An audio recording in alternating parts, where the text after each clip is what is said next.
Ja, ek het ook drank hier. Nou, kom ons. Ons het verlede week gesien dat die wonderwerk van Jesus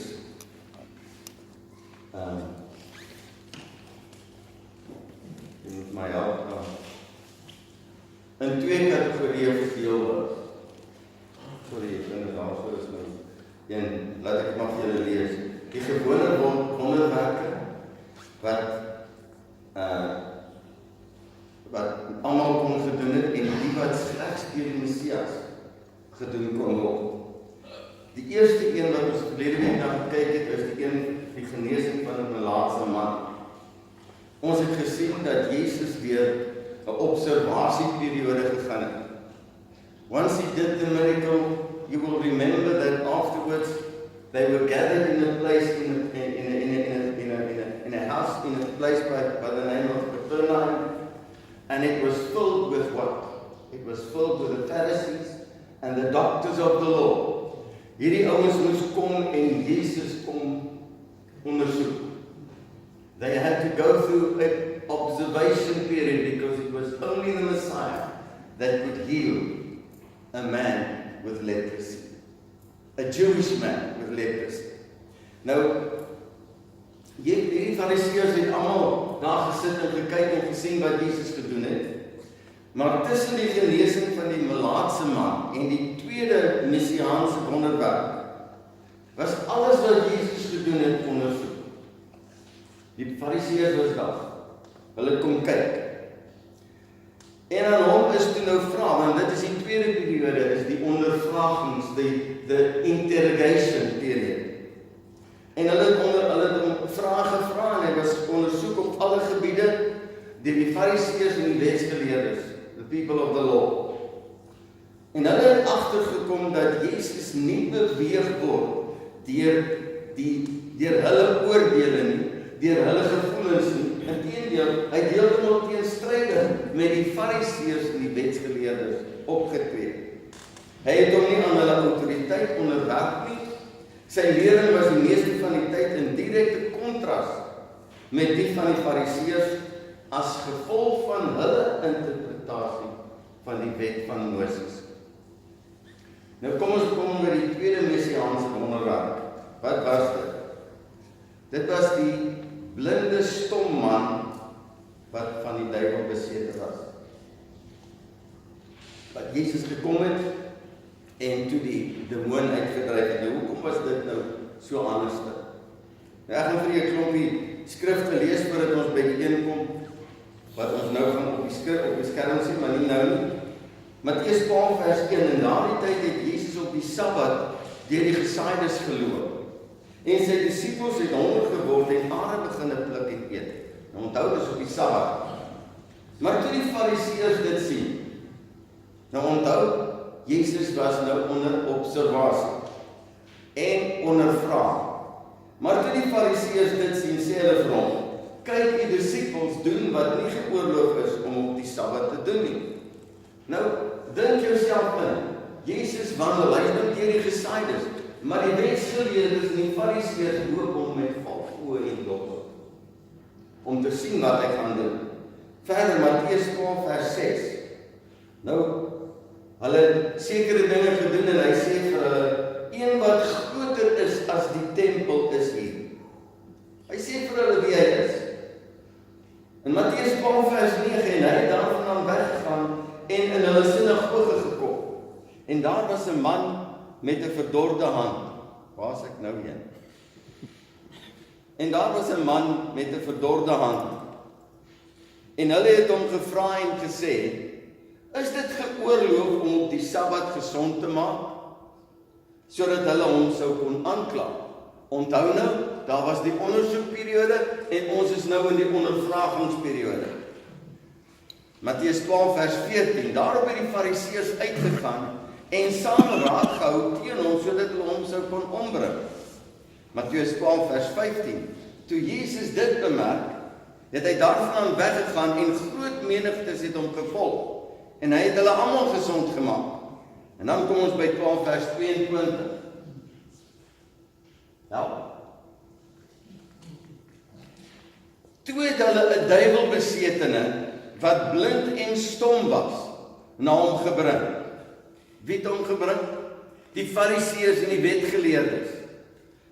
En hy het hom gesond gemaak sodat die blinde en stomme kon praat en sien. En die hele menigte was verbaas en het gesê, is hy nie miskien die seun van Dawid nie? Maar toe die Fariseërs dit hoor, sê hulle, hy dryf die duiwels nie anders uit as deur Beelzebul, die owerste van die duiwels. The act of casting out demons was not unusual in that time. Even the Pharisees, the rabbis, and even normal their followers had the ability to cast out demons. But casting out demons within the framework of the Pharisee understanding required one to use a specific ritual which included 3 stages. It was required of those people that would exercise or whatever, om duiwel uit te dryf, 3 dinge. First, the exorcist would have to establish communication with the demon. For when a demon speaks, he uses the vocal cords of the person he indwells. Secondly, after establishing communication with the demon, the exorcist would then have to find out the demon's name. Third, after finding out the demon's name, he could, by the use of that name, cast out the demon. And there are certain instances where Jesus used the Jewish method, as in Mark 5, verse 6.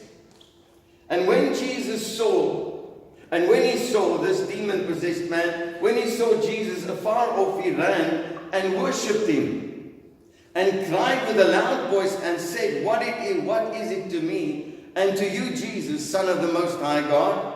Because the demons knows exactly who Jesus is, even today.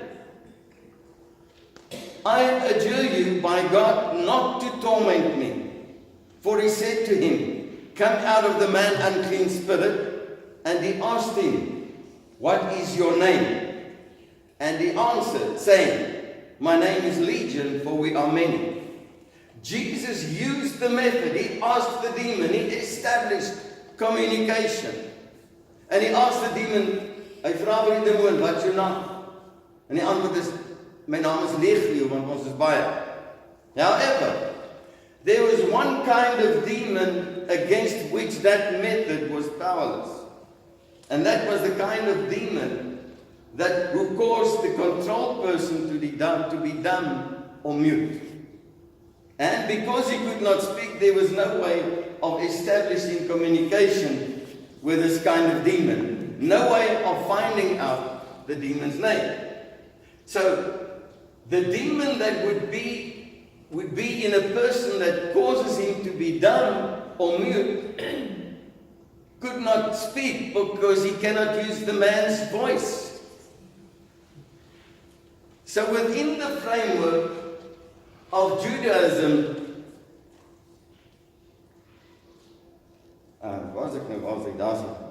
it was impossible to cast out the dumb demon. The rabbis had taught, however, that when the Messiah came, he would be able to cast out this type of demon. And this was the second of the Messianic miracles, the casting out of the dumb or mute demon in verse 22. That is exactly the kind of demon Jesus cast out.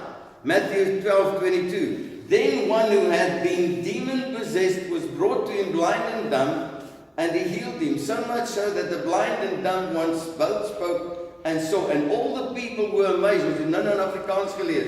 Is not this the son of David? Hulle het gevra. Die mense het hulle self afgevra. Is dit nie die Messias nie? Is dit nie die seun van Dawid nie? Is dit nie die een wat veronderstel is om te kom? Hy doen dan alles wat die Messias veronderstel is om te doen. Want dit was vir hierdie mense geleer van kindsbeen af. Wat ons ook weet is dat die mense is maar soos 'n skaap. Hoekom sê ek dit? Want waar die leier heen gaan, daar volg ons. Wat die leiers glo, glo ons. Nou, ons sien hierdie tendens reg deur die skrif in die Ou Testament. Wanneer die koning doen wat reg is en die oë van die Here doen die volk dit ook. En andersom. Mense is so skape. Mense wil nie altyd gaan kyk wat sê die skrif nie. Selfs in vandag se tyd wil ek vir u sê is dit nodig dat wat ook al van hier vooraf gesê word, ons is veronderstel om te gaan kyk wat sê die skrif. And that is why so many people are misled in the church today. So het ons dit ook in hierdie geval, wanneer die Joodse gelowiges oor Jesus getuig het, was die vraag altyd aan hulle gestel. As Jesus dan nou regtig die Messias is, hoekom glo die rabbies nie in hom? Omdat die Fariseërs soveel mag gehad het, het die volk nie die moed gehad om op te staan en 'n besluit te neem om te verklaar dat Jesus die Messias is. Net vir interessantheid. Jy weet, ons is altyd onder die indruk dat toe Jesus gekruisig was, toe hy in die voorhof van Pilatus was daar 'n menigte mense, daar was nie 'n menigte mense nie, want hulle was bang vir Pilatus en hulle wou nie naby hom kom nie. Die mense wat daar was die geleerdes, die wetgeleerdes, die Fariseërs en die skrifgeleerdes, wat Jesus beskuldig het. Nou, met hierdie tweede messiaanse wonderwerk, het die Fariseërs en skrifgeleerdes hulle ondersoek voltooi en hulle het dit gedoen en hulle moes 'n verklaring uitreik aan die volk met betrekking tot Jesus se stand as Messias. En hulle het twee opsies gehad. 1, verklaar hom as Messias in die lig van al die getuienis. Nommer 2, om die stelling dat hy die Messias is te verwerp. Indien hulle die tweede opsie uitvoer, moes hulle dan kan verklaar hoekom hy dan hierdie wonderwerke kon doen. En hulle antwoord was, maar toe die Fariseërs dit hoor, vers 24 sê hulle, hy dryf die duiwels nie anders uit as deur Beelzebul, die owerste van die duiwels nie. They had to explain all the miracles. And they said, hulle sê, maar hy doen dit deur Beelzebul, die owerste van die duiwels. Hulle verweer was dat Jesus was met 'n demoon besete. Wat was Jesus se reaksie op hierdie beskuldigings? En hy het reageer op twee maniere. Hy het homself verdedig deur 4 dinge uit te wys. Dit is nie daar so duidelik is nie, ek gaan dit in elk geval vir u sê. Matteus 12 vers 25 sê hy, maar Jesus het hulle gedagtes geken en vir hulle gesê, hier's die eerste ding. Elke koninkryk wat teen homself verdeel is, word verwoes. En elke stad of huis wat teen homself verdeel is, sal nie bly staan nie. En as die Satan uitdryf, dan is hy teen homself verdeel. Hoe sal sy koninkryk dan bly staan? Jesus sê vir hulle, dit is die eerste ding wat hy vir hulle sê. Die tweede ding wat hy vir hulle